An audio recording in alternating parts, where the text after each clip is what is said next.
This episode is brought to you by MeUndies. While MeUndies can't totally help your love life this Valentine's Day, they can offer you insanely comfy undies and loungewear to buy or gift. MeUndies has so many awesome Valentine's Day prints and styles. Plus, you can match with your partner, friends, or even your pets. This Valentine's Day, give the gift that'll keep them thinking of you and score huge site-wide savings at MeUndies.com/Spotify. That's MeUndies.com/Spotify. MeUndies. Comfort from the outside in.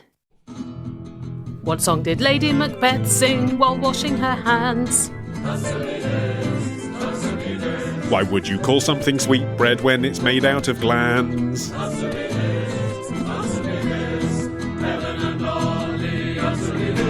You never quite know what's going to hit a nerve on this show. Always some fucking thing, though.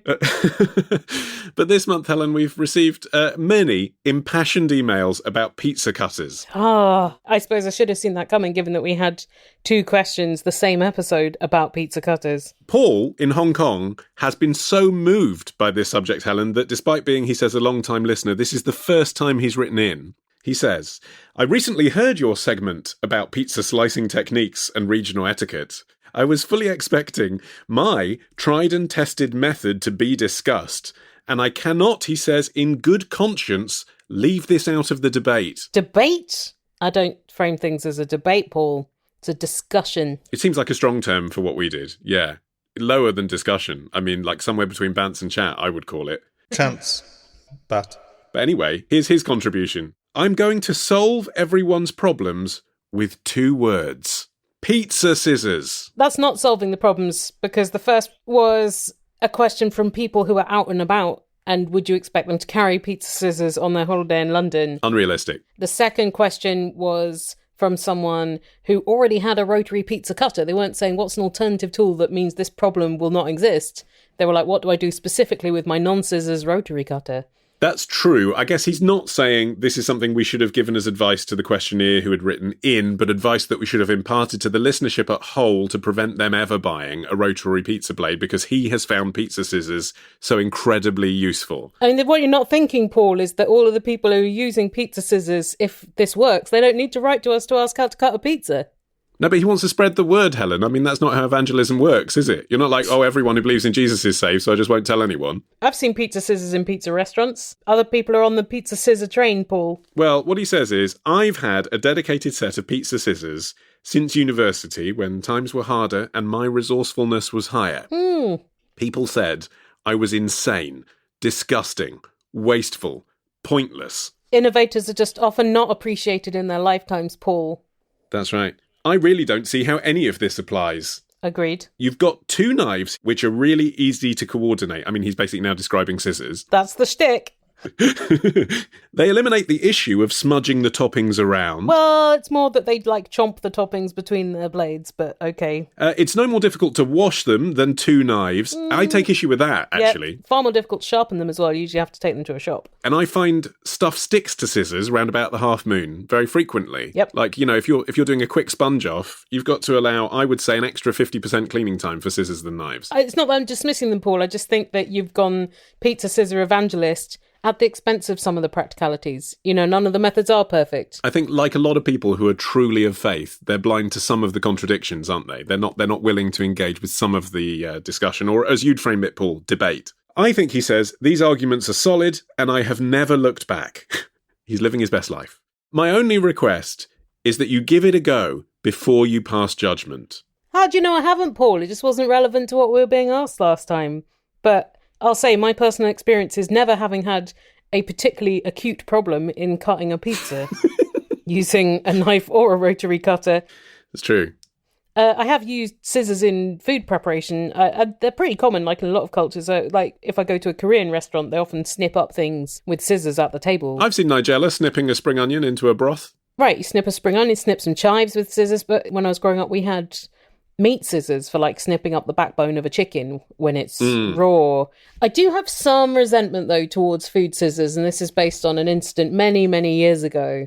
A flatmate's partner was cooking in our place and used my specific sewing scissors to cut up bacon. Ooh. Firstly, that's a hygiene problem. Raw bacon, Yes. Also, sewing scissors, you're only supposed to use them for fabric. Like, if you use them on other substances, they get blunted. Like, you shouldn't use them on paper. You need to keep those scissors specifically for fabric. And I don't know if bacon would have compromised the blades in that way, but still, the principle is sewing scissors for sewing.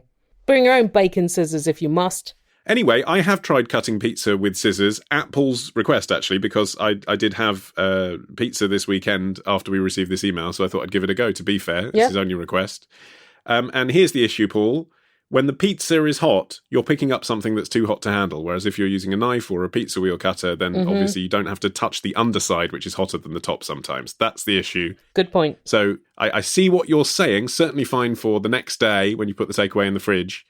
Not sure that straight out the oven pizza scissors are the best solution, sorry. Here's another pizza-related question from someone who has kept themselves anonymous, but to say that they are from Israel. They say, I was recently discussing getting a pizza with a friend when she happened to mention that her Swedish husband puts banana on his pizza. Oh, I can feel Paul sharpening his blades in disgust. He's got his banana scissors ready.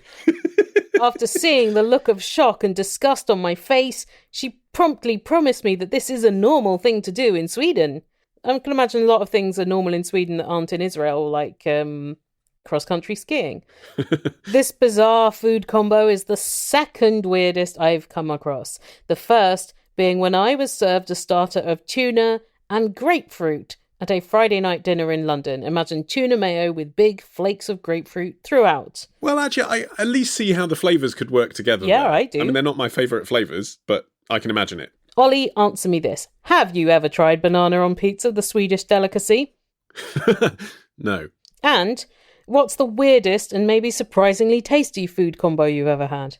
Okay, well, in pizza terms, this is a classic conversation, but I am a staunch defender of the Hawaiian. Like, that is something that's it's on the menu, isn't it? But a lot of people take issue with the idea of tinned pineapple, cheese and ham being a combination that anyone could tolerate. But for whatever reason, I don't know if it's my palate, I find that a pleasurable food combination, and I don't see what the fuss is about there. What you've got there is that ham goes well with fruit. Like pork generally pairs well with fruit, and cheese kind of goes well with a zingy fruit.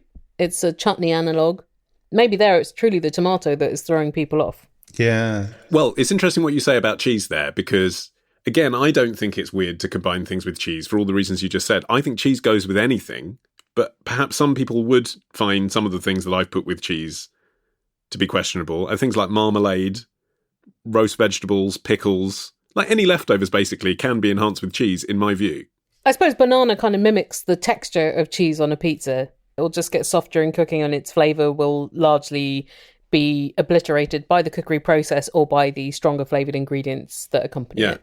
I mean, I think with pizza, it's normally the bland ingredients that are worst. Yeah, chicken. Yeah, chicken on a pizza. It's just chicken and cheese and dough. That's just the most boring things. There's nothing there to provide contrast or interest. It doesn't mean it's actively bad. It's just a bit dull, isn't it? I must say, I'm not interested in trying banana pizza for any other reason than having said that I've tried it. Like, that does sound pretty rank, actually. Don't you think? Would you try banana pizza? To me, it's the tomato and the banana combination again that becomes disturbing. But I can see how it might work. And also, it depends, are you going for a really ripe sweet banana, or is it more like a kind of plantain type of textural element? You cooked a really nice banana curry, which was like a tomato base with like a battered banana. That was delicious. So maybe that would work on a pizza. No, that was good because it was a slightly sour tomato sauce.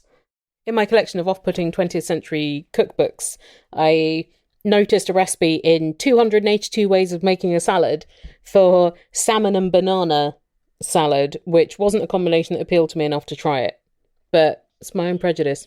I'm fascinated by the idea that pre-BuzzFeed, anyone would have come up with such a random number for the amount of salads to grace the title page of a book. Yeah. Do you think they just ran out of ideas at 283? They're so close to 300. Yeah, exactly. But maybe if they stopped at 250, it would have seemed like they were just trying to make up the numbers. But contrived. When you have 282, it's like this is the perfect, every salad in this deserves to be here because it's not a round number. But what is the weirdest and surprisingly tasty food combo you've ever had, Ollie? I'm trying to think now, because I guess when I eat them and it is tasty, I don't think it's that weird anymore. Well, exactly, yeah. One person's weird is another person's conventional, isn't it? I remember being in Tuscany with Martin's family, and Martin's dad, who dislikes what he calls pudding with his mains, ordered a savoury pasta dish that had strawberries in it. Aha. What else would he turn puddings with his mains? I'm curious now. Duck à l'orange or... Yeah. that kind of Right. thing. Apples with roast pork or something like that. Yeah, we're so conditioned, aren't we, in the idea that the sweet course comes last, which my understanding is basically a Victorian idea, and before that, like, it was anything goes. Right, exactly. You might die by pudding. Have it now. Well, here's a question from Brooke in Dallas, Texas, who says, my husband and I live in a fourplex, which is basically a big house with 2 downstairs units and 2 upstairs units. Mm-hmm. A month or so into sheltering in place, I started noticing bits of watermelon scattered about our shared backyard. Yeah, it's a lesser known COVID symptom. A few weeks later, I pulled up the blinds to let some sunshine in. You don't need to explain why pulling up the blinds, Brooke. That's pretty textbook. Only to see more melons and orange scraps all along the side yard.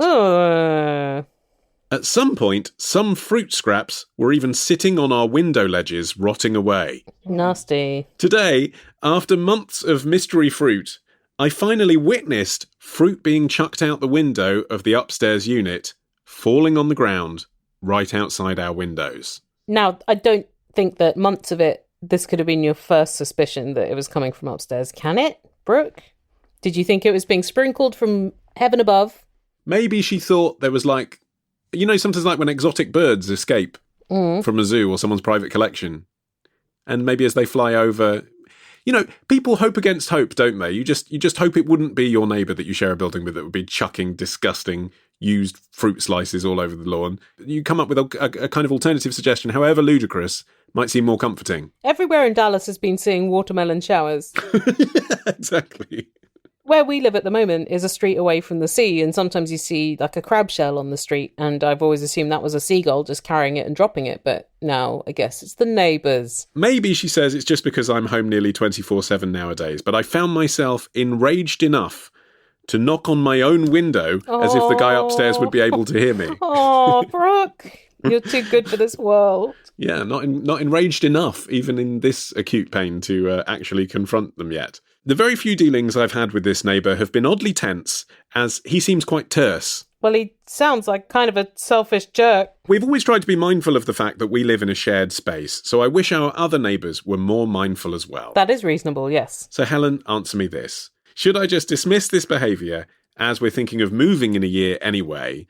And how would you feel about it? How would you feel about it, Helen, if someone threw used watermelon rinds down on your floor? I would similarly feel like Brooke that you wish the neighbours were more communally minded. Evidently, this guy isn't. So, since he hasn't been particularly friendly in your previous interactions, I think you can just meet terse with terse. I think you need to go upstairs and say, you've been chucking fruit into the yard. Stop it. It's rotting. It's attracting pests, even if it isn't. I think you could say that it is, because that is actually a hygiene concern. Dallas is a warm place. Yeah. And he needs to sort his shit out. Also, he might just be chucking it out the window because he's like, la, la, la, it's not in my space anymore, so it doesn't exist. Like people who throw non-degradable rubbish out of their car windows. But she says that she's a considerate neighbour, and maybe she should try and analyse what's happening from his point of view. Like, why is this man throwing fruit out the window? It may be that he thinks, from his point of view, this is natural waste which will disintegrate or feed the wildlife. Therefore, it doesn't matter if I throw it out my window. I mean, all I'm saying is maybe there's a sensitive way to approach him without storming up there and saying, you've chucked this out the window, don't do it. But that is probably it, isn't it? He's probably like, oh yeah, it's biodegradable and like birds will eat it. Not, it's going to sit there for weeks before it degrades. Well, fruit waste takes a surprisingly long time to degrade. Right, but that's clearly not something he's thinking about, is it? No, so it's not acceptable that he is doing this. What you could do, depends how passag you want to be about it, is gather it up in a bucket and take it up to him, saying, oh, I think you dropped this.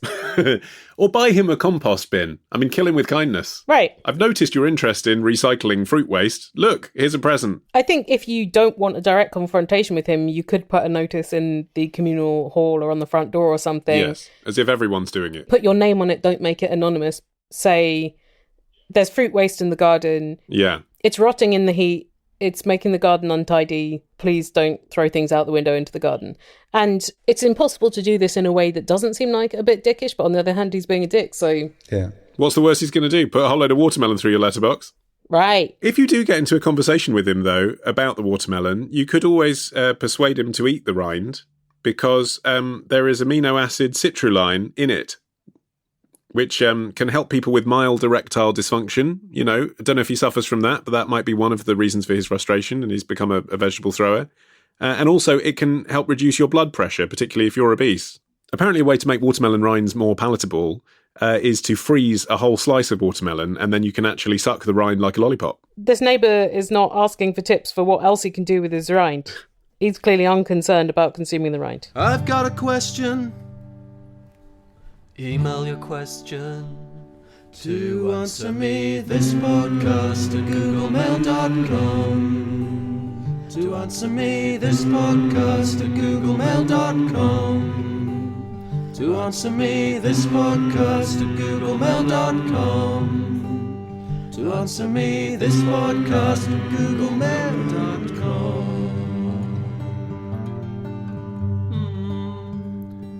So, retrospectors, what historical events are we ticking off on this week's run of Today in History? On Monday, the anniversary of the day Ozzy Osbourne and a bat came face to face on stage. On Tuesday, we go back to the future with a potted history of the DeLorean. On Wednesday, why is the Pope guarded by those guys in floofy hats? On Thursday, how the Rock and Roll Hall of Fame ended up in Cleveland. And on Friday, was Henry VIII really an asshole, or was it just the result of a jousting accident? We discuss this and more on Today in History with the Retrospectors. 10 minutes each weekday, wherever you get your podcasts. Here's a question from Mrs. Mullins, who says, Monaco is famously a tax haven. So, Ollie, answer me this. How are services like refuse collection, schools or road maintenance paid for? Is it the case that residents are excused, say, income tax, but have higher local tax or sales taxes to compensate? I love that we've had such a boring question about Monaco, because often people are like, Monaco, glamorous, but actually, how do the Monaco logistics work? Great question. Well, there is actually a 19.6% VAT on all goods and services. Right. So that's not low, but actually it's not higher than France. It's set to be equal with whatever France's one is. So they do pay tax on goods and services, and they also pay inheritance tax if you leave your possessions to anyone outside of Monaco who isn't a direct descendant. And basically, if you're not leaving that to your children, that's essentially everybody, because there's only 30,000 citizens of Monaco. Then you do get taxed on that when you die. But yeah, they don't have a huge variety of complex taxes. That is why people want to move there. And what surprises me is that they've been doing so ever since 1869. I assumed that the tax thing was like something from the 70s or whatever, but no, it's been going for like over 150 years now.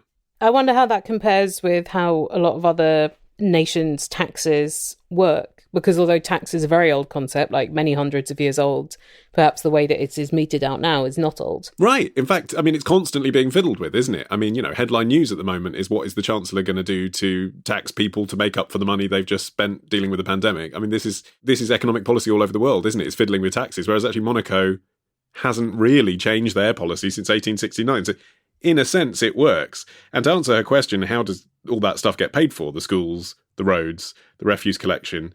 I mean, for a start, it is a tiny place, 2 square kilometres, and it's full of very rich people. So, I mean, there's a lot of stuff that gets paid for privately. But what does get slightly overlooked, I think, is that, yes, Monaco is a tax haven, but that doesn't mean that you move to Monaco because you believe in smaller government or something.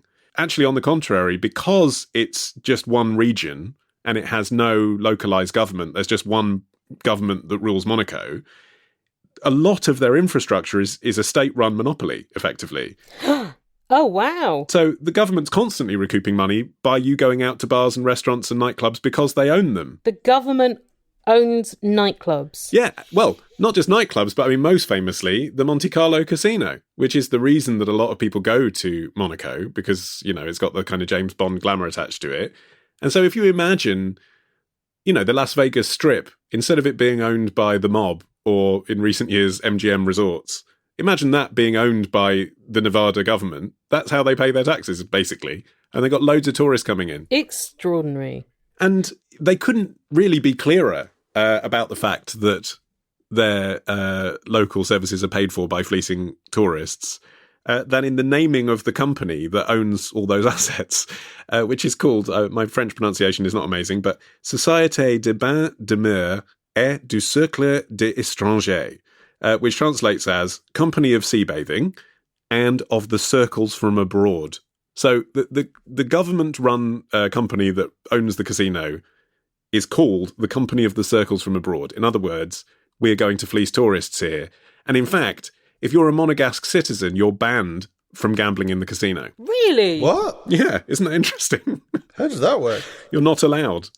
Because then you'd be paying tax, effectively. Well, I guess the truth is anyone who knows a casino knows that the game is rigged. I mean, not literally, but in the sense that the odds are so against you that you don't want to be encouraging the local citizens who are benefiting from the revenues of the casino to spend their money in the casino. So they don't. They actually prohibit them. How do you become a citizen? Like, is it just if you're rich enough, then they'll be like, yeah, all right. So becoming a Monaco resident is quite easy, comparatively. If you've got £500,000 in the bank, then it's quite easy. If you're French, then you're always going to be a French citizen living in Monaco, and that's because they don't want French people crossing the border to avoid paying taxes. But if you're not French, then you can just move to Monaco for 3 months or more a year, and then you don't have to pay tax, and you're a Monaco resident. But to get all the benefits of being a Monegasque citizen, and there are so few of them, and it is passed on through the bloodline, so it's a valuable thing to have. It takes fucking ages. Like, there's 3 steps. Step 1, you have to open a bank account and deposit 500,000 euros. Mm-hmm. And then you need a letter to the government saying you have enough to support yourself in the country. Then step 2, you need to have gone through a process of at least 3 different bits of paper. Like there's a temporary residency and then a longer residency, and they get renewed after 2 and then 3 and then 5 years, I think. So you're already like 7 years into the process by the time you are then ready to apply for step 3, which is that you have to be over 18, lived in Monaco for a minimum of 10 continuous years, Whoa. have no criminal record, and prove good character. And that's the bit that's a bit dubious. Like, they don't explain what that means. Yeah, I mean, is good character contradicted by wanting to live somewhere with no personal taxation? Exactly. And also, would the monarchy of Monaco be allowed? Well, the monarchy of Monaco get to choose, ultimately, who gets the Monegasque citizenship, because they're all personally awarded by the prince. So that's the final sign-off. So yes, I think they probably would permit themselves. But are they good character? The monarchy, actually, in Monaco is really fascinating. Prince Albert's dad, I can't remember his name now. Rainier. In around 2002, he knew he was going to die because he had a terminal illness. And he also knew that Albert had no children. I mean, actually, he had illegitimate children, which they found out about later. But he had no children, so there was no obvious dynastical line, because they had a rule that like lots of monarchies did, to be fair, that the line of succession goes through male lines, right? If there's a man available, then you can't have a woman. So he changed the constitution so that a woman could succeed to the throne, because Albert's sisters, Caroline and Stephanie, could accede to the throne in the event of Albert's death if Albert had no children. And then, despite the fact that they changed the constitution so that a woman could ascend to the throne, when Prince Albert had children, they were twins. The girl was born before the boy, but guess who got to be the monarch, Helen? Well, he's not the monarch yet because he's still an infant. The crown prince, the heir apparent, yeah. So Jack, the boy, was born 2 minutes after the girl, Gabriella, but nonetheless, despite the fact his grandfather changed the constitution so that theoretically Gabriella should become the crown princess, Jack became the crown prince because of the tradition that it's usually a male successor. But isn't that something that Britain did a load of ruling about before Prince George was born? Yes. Where it was like, if the firstborn is female, then she will succeed. Yes. Whereas before that, it was like the first maleborn will succeed. So they're just a step behind the British monarchy, which is many steps behind how the modern world should operate. Yeah, sure. But that's a crucial step behind, isn't it? Yes. I mean, yes, they're a step behind the British monarchy, but, you know, if you change the law so that a girl can become queen in the future and then decide not to make her queen, that just seems like having your cake and eating it. Well, no, because technically they don't have to. It's not like they want to modernise because they're a fucking monarchy. So until it's enshrined into law that the firstborn will become monarch, whatever the gender, then they're not gonna, because they don't want to, fundamentally. I mean, I suppose the whole thing's slightly ridiculous in the sense that if Albert was to be killed in a car accident now, you'd have 2 5-year-olds who would be being considered for the throne, whereas, in fact, he does have 2 illegitimate children who are adults. I mean, that seems bizarre as well, doesn't it? Yeah, I suppose the whole concept of monarchy would be very different if the extramarital children of monarchs had been considered in the equation.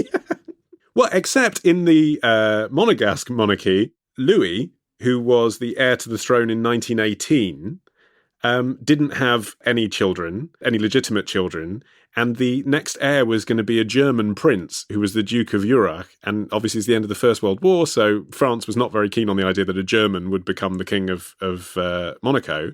So they put in a constitutional provision then that only the monarch's own children could inherit the throne. That's why they're in this situation now. They're not allowed to have extended family anymore in Monaco in case it's a German. And to avoid the demise of the dynasty then, Louis adopted the daughter that was born to his mistress.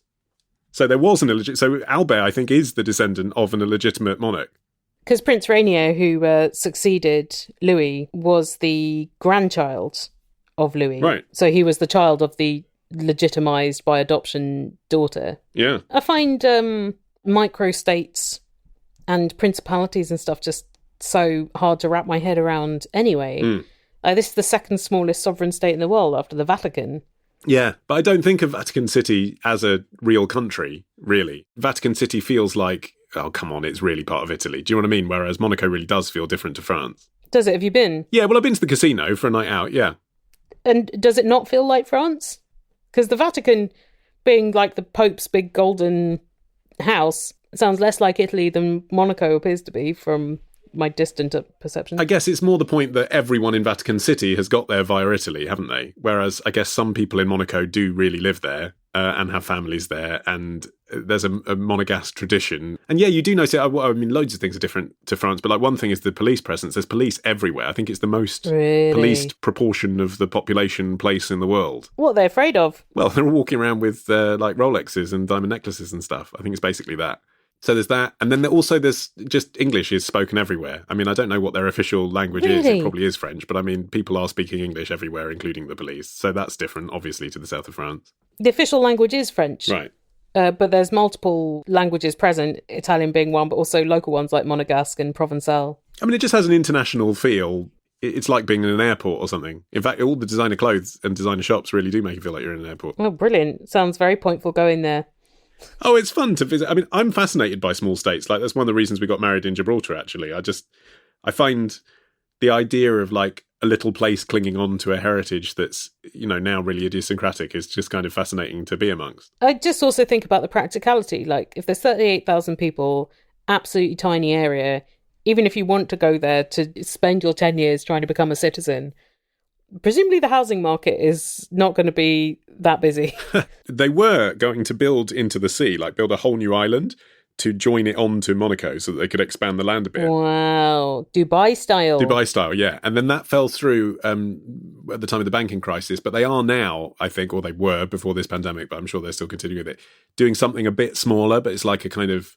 It's essentially a reef where they're going to put 3 skyscrapers so that they can put another, you know, whatever it is, 5,000 luxury penthouses in, because there's nowhere else to buy anymore. I wonder what the rules are about boat living. Yeah, you can actually moor a yacht fairly cheaply, I think. But, I mean, you've got to have the £1 million yacht in the first place to moor, haven't you? That's the thing. Got to be able to get the mooring as well. The coastline is 3 kilometres long, so world's shortest coastline. There you go. It's the world's lot of things, isn't it? Thank you for not picking me up on saying that they were going to build a skyscraper full of penthouses. I mean, obviously that is logistically impossible. That's probably how they sell it, though, isn't it? It'd be very flat. You know, I always thought that loft would be like the top part of a building, but the way that loft apartments are sold now, it's really an aesthetic, isn't it? So maybe penthouse is similar. Loft-style living. Yeah. Penthouse-style living with the convenience of the ground floor.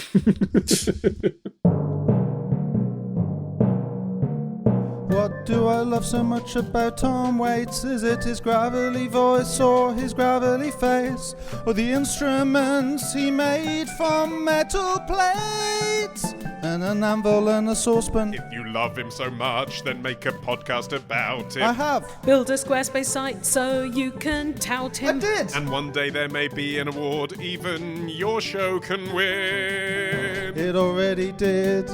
Fuck you both. Thanks very much to Squarespace for sponsoring Answer Me This and for making it very easy for you to build and run your own website. So easy. How many times must we tell you how easy it is? Now is the time. Go for it. No better time than now. No better time than the present to go to squarespace.com/answer and check out their astonishing suite of tools. Or their astonishing sweet, sweet tools. So get there, toot sweet. What you can do on Squarespace is you can choose an award-winning design template upon which to base your website, or several, and then just pick the one you like. Use their drag-and-drop tools to add features. They do some great domain buying options as well. And you can flip between mobile and desktop versions of the website you're building as well. So you don't have to actually get your phone out your pocket to see what it looks like on your phone. You can see what it looks like on your phone, on your desktop, if you see what I mean. Go and play around with the 2-week free trial. Head to squarespace.com/answer. And then when you're ready to launch, receive a 10% discount off your first purchase of a website or domain if you use our code ANSWER. And now a question from Isabel, which she has recorded as a voice memo and sent in. Hi, Helen and Ollie. I'm a trans woman, and I've been having some difficulty figuring out how to talk to people while wearing a mask. At the best of times, it's a challenge communicating with people face to face. I'm generally read as a woman, and people consistently use she, her pronouns for me until I talk. Then they'll get confused and misunderstand what I say. Now that I'm wearing a mask whenever I talk to anyone outside the house, it's even worse. The extra muffling means I have to repeat myself a number of times during simple interactions. So, Helen and Ollie, answer me this. How do I make myself comfortable communicating with people while wearing a mask? I think on this, weigh up what makes you more uncomfortable. Is it not communicating at all, or communicating like this via a mask? And if the answer is the latter, then keep that in mind. I mean, it's still the best option for you, isn't it, to communicate rather than not? My research suggests that all genders are having problems with the clarity of speech wearing masks. So while there is the specificity of you being perhaps misgendered, which sucks, the masks are absorbing like quite a lot of voice frequency and removing the social cues we get from people's facial expressions, from their lips. Also, people are reporting voice fatigue from having to project more. So there's like some quite simple things that, as a person who communicates in speech for a job, I might suggest. One is that you speak quite quickly. So I'd slow down and just maybe repeat yourself a bit more so that people's brains are able to catch up more to what you're saying, because they have less other information to go on, because half your face is obscured. Yeah, I'm really finding that myself. Like, smiling is something that I really rely on when I'm being quite abrupt for customer service. Like, if I'm saying something where if you looked at the words, you'd think, Christ, why are you going up and being so blunt? I'm often doing it with a smile and I get away with it. And I've noticed that I'm not getting away with it. Like, people find me rude. I've really noticed that recently. And so I'm trying to be more concise. Like, forget the flowery stuff, but just say what you want in simple words. It is a change, isn't it, in how we communicate? Because our brains are trying to interpret things that we find difficult to interpret. So you just really need to simplify the communication. So simplify constructions, try not to loop back to complicated subclauses, train yourself out of word salad, pause more so that people's brains can catch up, use hand gestures to make up for the lack of facial cues for expression, and then face the person directly if you can. It's just a bit easier for them to focus on you. If the problem is loud places and you're able to move the conversation to a corner rather than the middle of a room, say, so there's just like slightly fewer sensory inputs becoming involved. And maybe look at some YouTube videos for just like actors who've had to do classes in mask acting, because that's something that goes back through actor training to the beginning of theatre, basically. Yes, and that might actually help with her question. I mean, you've given some very sound advice, but actually the question is, how do I feel more comfortable? A lot of that, frankly, is psychological, as you acknowledge in the way you phrased it. It's about how you feel about it, isn't it? And you're projecting the anxiety of how you might feel based on how someone else might perceive you, which may or may not be there. That's all stuff you can NLP adjust yourself. I have cis female friends who are frequently misgendered, and one of them says wearing large earrings has been a big thing for her in not getting misgendered anymore. So maybe that's an option with the mask, if you can get them to work with the elastics. I'll tell you what the real problem is for me is actually just smelling my own breath. It's disgusting. Yeah, although it does make me feel relieved that other people are less likely to smell it because it's trapped with me. Yeah. And also if I have things in my teeth, they don't know. That's true, but I mean, now I'm aware that my breath smells disgusting. I'm buying more mouthwash, let's put it that way. Our next question is from Susan, in Susan's voice. Helen and Ollie, and Martin back there in the echo chamber. I am a seamstress, a very good seamstress. I am not humble. I have a theory that the sewing machine, as we know it in general design, must have been designed by a left-handed person, because I believe that the design of the sewing machine is much more suited to a left-hander than a right-hander. So, Helen and Ollie, was it a left-handed person who invented the sewing machine? Do you know what she means, Helen? I do, because in the design of sewing machines, you have the sort of body of it on the right where the engine is, and then on the left you have the needle, and that's where you're pushing the fabric through. So I guess what she means is it seems like your left hand is a lot more dominant in guiding the fabric, even though your right hand sort of has a platform on which to do that more.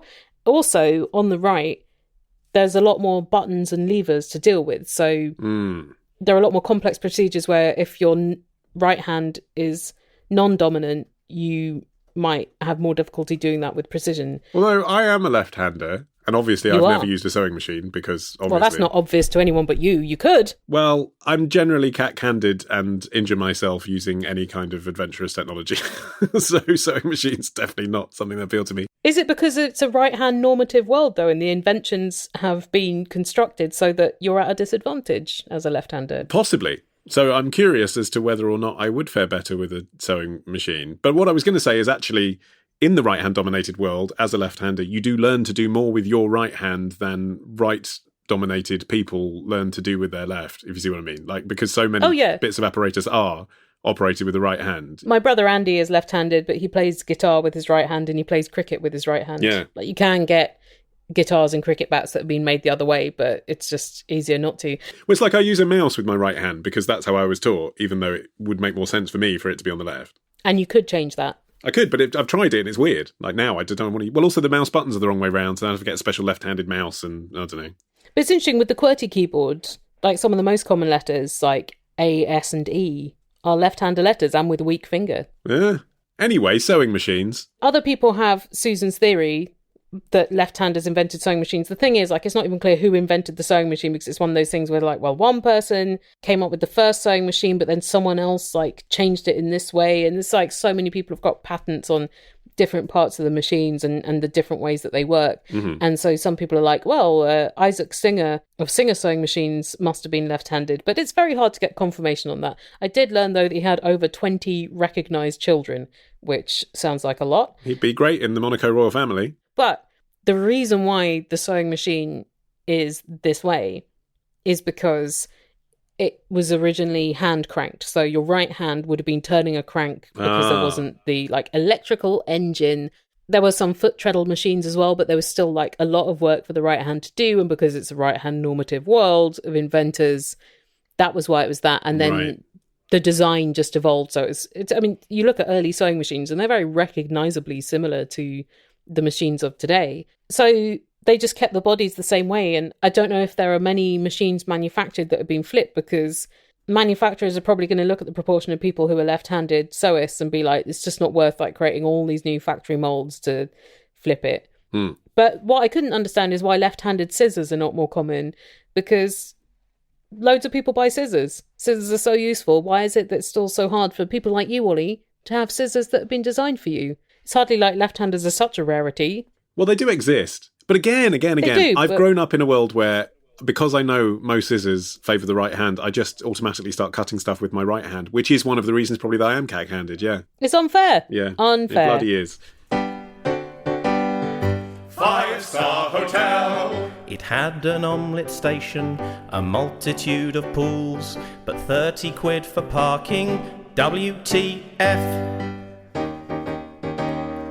4-star hotel. There's Ethernet, not Wi-Fi like it's 1998, but there was a swim-up bar in the rooftop pool. 3-star hotel. A bit more down to earth. They did still have a pool, but it was full of kids. 2-star hotel. A lot more down to earth. They also had a pool, but it was full of dogs. 1-star hotel. There's a body in the pool. Answer Me This Holiday. All the fun of travelling with none of the stinky toilets or frightening food. Out now at answermethispodcast.com/albums. Thanks to the Great Courses Plus for sponsoring Answer Me This. And if you like Answer Me This because you think, oh, I love learning through online means, then the Great Courses Plus is like, imagine it's like Answer Me This, but with people who actually know stuff. But legit. And can explain it in depth. Woo! Yeah, they have more than 11,000 lectures available for you to watch on demand. They've got lectures about history, cookery, dog maintenance, business, philosophy. Well, I've been watching Understand Opera this month. Really? You've been going for a lot of fancy ones. Wine, opera. Yeah, well, I suppose that just, indicates where I feel like my knowledge could be expanded. With opera, I love musicals, as you know, but I have a bit of a blind spot on opera, even though I know that one leads to the other. And I always feel a bit of a Philistine around it. So I thought I'd try Understand Opera. And I've learned loads just from the first sort of hour or so of it. He sort of contextualises a lot of the histrionics that I find a bit distracting now. When you watch it, it just seems like a lot of screaming. He really explains that stuff was, well, A, because of the size of the auditoria they were trying to fill with their voices, and B, because it's such an old medium, like it pre-exists Shakespeare's Hamlet, for example. It was almost like a special effect, basically. Like it was like going to watch an IMAX movie going to the opera. You were supposed to be lifted off your feet by sensation in a way that people now look to movies and the internet to do. So have you started listening to opera differently as a result of doing the course? Well, yes, but so far only the operas that he's explained. Like, that's the only thing I'd say is, like, he explains brilliantly. Like, he'll play a bit from Mahler and then explain what's going on. So now if I hear that thing from Mahler, I'll be like, I know this about it. So you can at least watch Frasier with a totally different set of ears. But obviously the idea is that then you can go and encounter an opera that you've never heard or seen before and somehow interpret it better. And I'm not really ready for that, because you realise that without the synopsis, without the context on a lot of it, you still are a little bit in the dark. But maybe that's what I've learned, is that you have to put the work in a little bit, and that's fine. That's the medium. Like, that's why I was struggling with it. Education is not instant. Exactly. But because it's Great Courses Plus, you can do it at your own pace, and you could return to it down the line and refresh yourself. And right now they have a limited time offer just for our listeners. You get an entire month of access for free. Get started by signing up today at our special URL, thegreatcoursesplus.com/answer. That's thegreatcoursesplus.com/answer.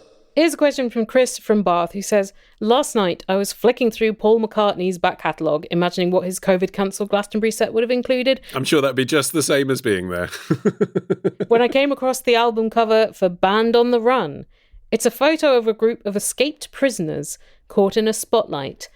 The people include Paul and Linda McCartney, the horror actor Christopher Lee, 70s comedian Kenny Lynch, TV presenter Michael Parkinson, and a free Parker pen, and, most bizarrely, chef and politician Clement Freud, together with other people I don't recognise. Oscar-winning actor James Coburn, professional boxer John Conte, and Denny Lane, who was actually in Wings. And by the way, Denny Lane, even though it's not his birth name, astonishingly, he was not named after Penny Lane by the Beatles. That's just a coincidence. So, Ollie, answer me this. What's the story?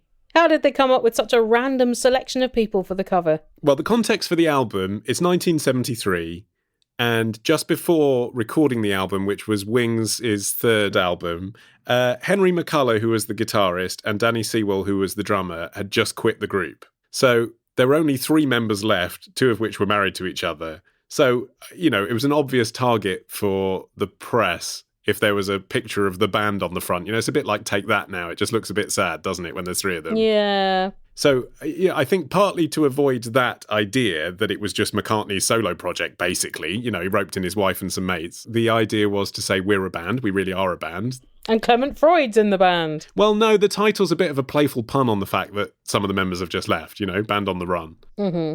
I think it was like, here's the band, and it's a totally different band to the actual band. It's just a kind of playful way of addressing that issue. Okay. And the idea came from photographer Clive Arrowsmith, who was a mate of John and Paul's from art school, just brainstorming basically they'd written and recorded the song Band on the Run already. That having happened, what would Band on the Run look like in visual form? I think it was Linda's idea, actually, that you'd have this kind of classic Hollywood prison breakout. She's a photographer. She had visual instincts. And then they had this idea that, okay, well, who's in the band? What about all these other kind of various celebrities? Wouldn't that be fun? I think that was also partly a nod to Sgt. Pepper, because obviously the front cover of that had various celebrities alive and dead.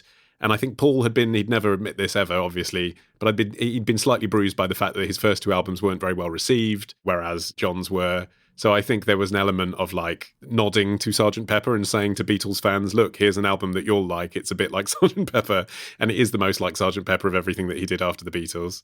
And unfortunately, in terms of why these people were chosen, why Michael Parkinson is in the same picture as Clement Freud, it is as dull but also intriguing as they were genuinely Paul and Linda's mates. Like, they had their numbers in their Rolodex, and that's who they could get to come to Osterley Park on a rainy day in 1973, and that's it. I mean, it is a completely random selection of famous friends they had. They'd all been drinking with each other and partying that whole day before they took the picture.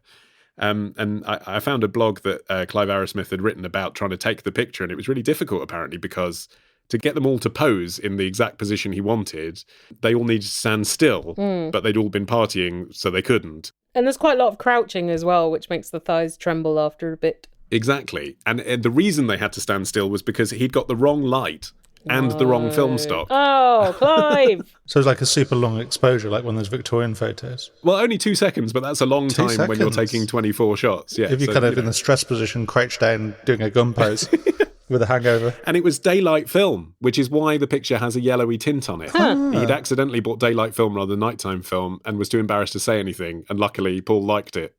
Well, if you don't like it, then you just put it in black and white, and that takes care of that particular problem. It's far from the weirdest Beatles spin-off cover art, in my view. That would be Ringo Starr's 1999 album, I Want to Be Santa Claus. Please send us an email, we love to keep in touch. If you send us an email, we'll like you very much. It's answermethispodcast@googlemail.com. That's answermethispodcast@googlemail.com. So please send us an email, or we won't know you're there. And if we like your email, we'll read it out on air. Here's a question from Ian from Illinois, who says, I'm going into my freshman year of college this fall, and my school is going to campus with safety precautions. One of those is that all the dorm rooms are single occupancy, even if they're usually a double. Hence removing, as far as I'm concerned, the least appealing thing about American universities as viewed through the lens of cinema. Like, the idea of like having to have a room share when you're 20 used to horrify me. Oh, a friend of mine went to Warwick University in Britain, Ollie, and had to share a room. Really? Yeah, no fucking thanks. On campus, not on a house share? On campus in their first year, and I don't think they knew until they turned up. Whoa. I just think, I'm 20 years old, leave me alone, let me masturbate at will. Wow. Ian says, I was very excited for this. Having 2 beds and 2 desks would be great. Mm-hmm. However, I've just learned I'm in a room that is already a single, meaning 1 bed, desk, and half the space. Well, kind of. I mean, I see what you mean. It is half double the space, but I mean, it's the space, isn't it? It's the space they attribute to a single person. So it's not like getting half the space a normal single person would get. Given that I'll be spending a lot of time in my room because of online classes, I've already requested a room change, but I doubt it will go through. So, Ollie, answer me this. How would you suggest I manage being trapped in an even tinier room than I was expecting? I don't know, put up a lot of artwork? I also really like those sort of stick-on murals that people have where it's like a giant blown-up photo of mountains or a forest or something, and I think those can really make a small room seem much bigger. I also think that American versions of small rooms are a lot larger nonetheless than our small rooms of Britain. Well, that's it. So like at our college, which all 3 of us went to, they really were just a box. It was helped by the fact that there was a glass wall, architecturally designed glass wall, so you saw out and you did get that view, but it was a small room. Do you have any tips from those days? I just remember kind of like multi-purposing everything. So like the bed was also the sofa, like my book storage was also what I'd use during workouts. You know, everything has 5 uses. I think having nice lighting is important, like lamps, because if you just have the choice of harsh lighting or no lights, then it makes things worse. Whereas if you can have these sort of little pools of light in the evening, that's a lot more appealing. Get a lava lamp, get a lava lamp, get a lava lamp. Yeah, it's changed his life. When I was living outside of college, I had a really small and very dark room with very little natural light, and I painted the walls this like dark teal colour, which made them feel further away, made them recede like the night sky. Yeah, don't paint them bright red. I had a friend that did that, and I don't think it helped his mental health. It does seem a bit like you'd be living inside an organ. But Martin, you had a little room as your childhood bedroom. I remember there just being a giant poster of Tori Amos, but what other tips do you have for spending a lot of time in a room that's barely bigger than a bed? Well, I always had a giant poster of Slash, to even things like... My parents put a lot of effort into it being like nice colours. So I had like green curtains and a nice green carpet, and that felt quite restful. I don't really remember, like most of that room was taken up by shelving and cupboards and the bed, and so there wasn't a huge amount of space. But I mean, I was a sort of kid that just sat on my bed and read things, so that worked okay. You could get mirrors on opposite walls, so you've got that infinite mirror effect, Ian. Some of my favourite bedrooms have been the smaller ones. Like, actually, when you stay in a really big room, if you're not filling it, it can feel really daunting. And I was speaking to a guy who does property guardianship when you live in an old office block or something. And he was saying, actually, it's really weird having loads of space. Like, when you've got a whole loft to live in, you end up just using a corner of it anyway, because it just feels like haunted of a huge space. Ian's predicament is not just sleeping, it's that he'll be working in it quite a lot. Yeah. And will he feel more trapped? Yes, and the particular circumstance at the moment, obviously, with the pandemic going on, is a unique set of things, isn't it? Because normally we'd say, well, just go out a lot, go eat all your meals in the cafe, but that may not be possible. So, I mean, it is an issue, but I do think it's probably worse in your head than it will be in actuality when you're there. I think there are ways to make small rooms feel, like I say, cosy rather than constricted. And I think you're only thinking this because in your mind there was the thought of having a double room all to yourself. Yes. If you had been in one of those under normal circumstances, there would have been another person in it taking up more than just physical space, but mental space. That's an advantage. Also, Illinois in winter, pretty chilly. Easier to keep a smaller room warm. Well, if you've ever lived in an incredibly small space, maybe you have advice for Ian about how he'll be living in his probably not that small space, in fact. Do share. Yeah, there's an Ear Hustle episode about making your prison cell a little more festive. Yeah, put it in context. Well, that brings us to the end of this episode of Answer Me This, but if you have any advice for today's question is, or if you have a question yourself, then please do supply it in the form of an email or a voice memo that you've recorded then attached to an email. Our contact details are on our website, answermethispodcast.com. You can also head over to answermethisstore.com to buy our 6 exclusive albums. Most recently, our new release for 2020, Answer Me This Home Entertainment, about TV and movies and stuff you can stream at home and things like that. Available now exclusively on that website for pay what you like. And also at answermethisstore.com, there's the Answer Me This archive, episodes 1 to 200.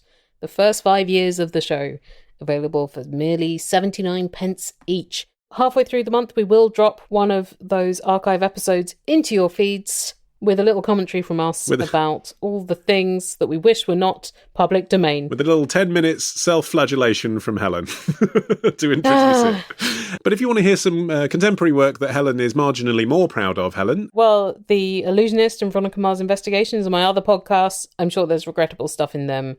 But that's the thing. You put content out into the world and then you grow as a person, hopefully. And then you hate your older self. Ollie, what's happening in the Man podcast empire in the month of September? Yeah, I do 5 podcasts. You can discover them all at olliemann.com. And one of them is The Week Unwrapped, which is my current affairs show. And the format of that show is we don't talk about the same news everyone else is discussing. We talk about the stories that you've missed. And you can find that by searching for The Week Unwrapped on your podcast app of choice. Is that weekly? It is, hence the name.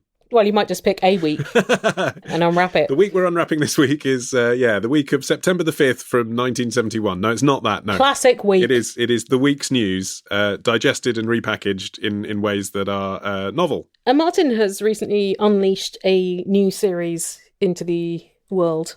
Yeah, there's a podcast series called Maddie's Sound Explorers, which is a science podcast for young people, 7 to 10, but we've had younger listeners as well, and much older listeners. With the Maddie Moat from CBeebies. With Maddie Moat. Do you know Martin's done a show with Maddie Moat? Did you know? That will mean nothing to most of you, but very exciting for anyone who's a parent of a toddler.